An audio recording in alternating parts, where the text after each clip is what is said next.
मंदिर की आत्मा।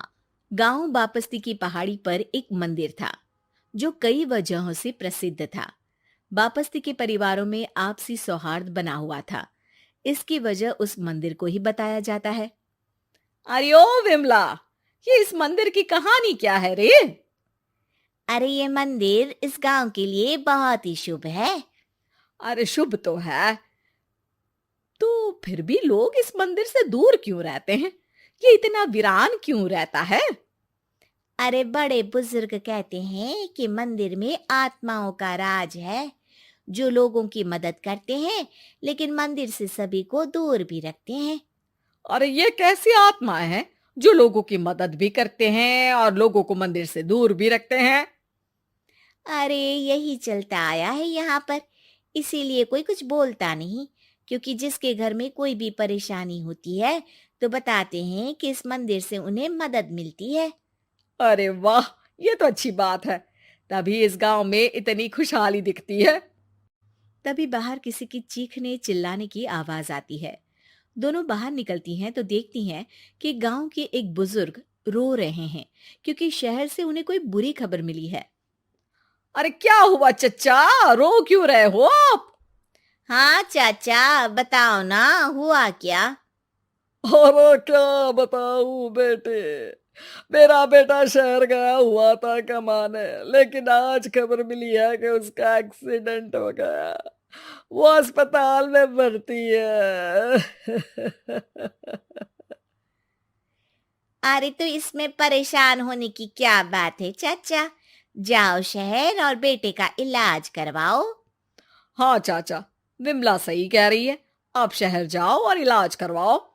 अरे कैसे इलाज करवाऊं, अभी पैसे नहीं है और शहर के अस्पतालों में इलाज का खर्चा लाखों में आता है। अरे चाचा, भगवान पर भरोसा रखो, कहीं ना कहीं से मदद जरूर मिल जाएगी। बस आज का दिन कैसे भी काट लो। अरे अब तो बेटा थोड़ा समय काटना भी मुश्किल होता जा रहा है। देख कमला, तू ही समझा चाचा को। अरे पैसों का कहीं ना कहीं से इंतजाम तो जरूर हो जाएगा। अरे चच्चा, जब विमला कह रही है तो थोड़ा उस पर भी भरोसा रखो। चलो आपको घर छोड़कर आ जाती हूँ। उसके बाद कमला उन बुजुर्ग को लेकर चली जाती है और विमला मंदिर की ओर चली जाती है। विमला मंदिर की सीढ़ियों पर चढ़ते हुए दूर से नजर आती है। उसके बाद वो आंखों से ओझल हो जाती है। उसी रात उस बुजुर्ग के घर के बाहर एक थैला रखा हुआ मिला। बुजुर्ग उस थैले को देखते ही चौंक पड़ा क्योंकि उसमें 5 लाख रुपए रखे हुए थे। वो बुजुर्ग सुबह दौड़ा दौड़ा गांव के दूसरे बुजुर्गों के पास गया। अरे मंगल भाई सुनो, मेरे घर के बाहर ये पैसों से भरा बैग रखा हुआ मिला है। अरे किसका है ये भाई? अरे भैया, मुझे क्या पता। तभी उधर से कमला और विमला निकलती हैं। अरे बेटा सुन तो, देख ये क्या रखा हुआ था मेरे घर के सामने। कमला और विमला हैरानी से देखती हैं। अरे वाह, देख विमला, तूने कहा था ना कि कोई ना कोई मदद जरूर करेगा।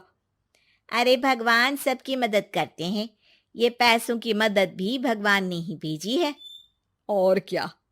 अब चच्चा सोच क्या रहे हो, शहर जाओ और बेटे का इलाज करवाओ। ठीक है बेटियों, जो तुम कहो। चलो निकलता हूँ शहर बेटे का इलाज करवाने के लिए। अरे विमला, एक बात तो बता, ये इन्हें मिले तो कैसे मिले पैसे? अरे मैं ना कहती थी कि ये मंदिर सबकी मुसीबतों में मदद भेजता है।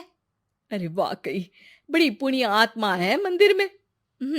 सो तो है, लेकिन उनके बारे में लोगों को कम ही पता है। अच्छा, और तुम्हें क्या पता है? अ, जितना पता था वो तो बता दिया। ना रे ना, मैं नहीं मानती। तू कुछ तो छिपा रही है। अरे कुछ ना छिपा रही, जो पता था वो बता दिया। मंदिर से लोगों को मदद मिलती है, बस इतना ही पता है। ठीक है बाबा, अब नहीं पूछूंगी। इसके बाद उसी रात कमला चुपचाप अपने कमरे से निकलती है और मंदिर की ओर चल पड़ती है। कमला धीरे धीरे मंदिर के दरवाजे पर पहुंचती है। अंदर से हल्की हल्की रोशनी आ रही थी। इसके बाद जो वो देखती है वो हैरान रह जाती है। कमला इसके बाद तेजी से वापस लौट आती है। दूसरे दिन सुबह सुबह। अरे विमला, तू तो छिपी रुस्तम निकली। है? ऐसा क्या छिपा लिया मैंने? अरे तूने तो भनक ही नहीं लगने दी और चाचा की मदद भी कर दी। हैं? ये क्या कह रही हो? ऐसा कैसे कह सकती हो तुम? मैंने कोई मदद वदद नहीं की। अरे सब पता है मुझे, कल रात मैं गई थी मंदिर। तो क्या देखा? अरे तुम्हारा पति और कुछ लोग वहां दिखे। बोरियों में नोट भरे हुए थे और सभी नोट गिनने में लगे हुए थे। तो तुम्हें क्या लगा वो क्या कर रहे थे? अरे मैं समझ गई कि वो लोग कहीं से डकैती कर पैसे लेकर यहाँ मंदिर के पीछे छिपाते हैं। अब जब तुम जान ही गई हो तो बता देती हूँ, लेकिन ये बात किसी को पता नहीं लगनी चाहिए। मेरे पति डकैती नहीं डालते हैं, बस उन लोगों से पैसे छीनते हैं जिन्होंने गलत तरीके से पैसे बनाए हैं।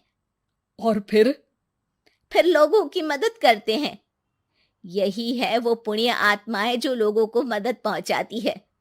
अब समझी? हाँ, अब समझी उन पुण्य आत्माओं का चक्कर। सही है। करते रहो मदद, लेकिन सावधानी से, मेरी तरह कोई और ना पहुंच जाए।